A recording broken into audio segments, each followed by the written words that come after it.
just if we were going to look in at a class, for example, what's the experience like on Zoom? So when you log in, it's like that beehive, constellation of all the different students. Yeah. They're sitting there. At Imani, we require them to wear their polos so you can see them up until the logo, and they're all looking at the teacher, and we call them walimu, which is the Swahili word for teacher. It's a venerated status on the continent. So walimu is what we call our teachers. So the walimu is in their classroom, and they're literally broadcasting from their classroom.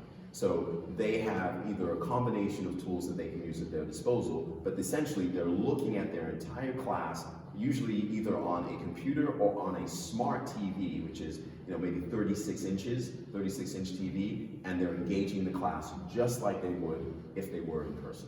Got it, okay.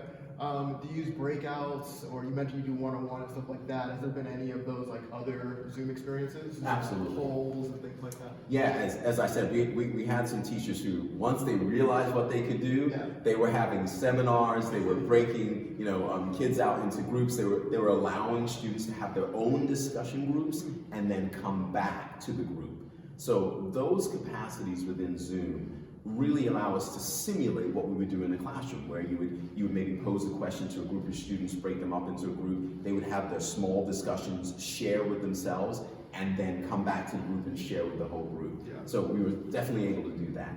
The other reality is we were, there's some things that we like to do traditionally, like with math, for example, showing students how to do the problem, like in real time.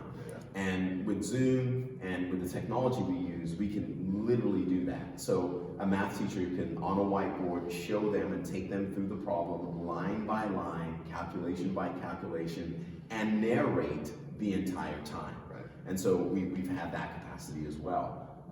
Using video links is another thing that's really, really nice. So you have all these students convened online, you're there. If there's a video you want them to watch that sort of enriches the experience, you can play the video through the Zoom link. They see what you see, and then you can have your discussion afterwards. Yeah. So we are literally maximizing the capacity that exists in online education.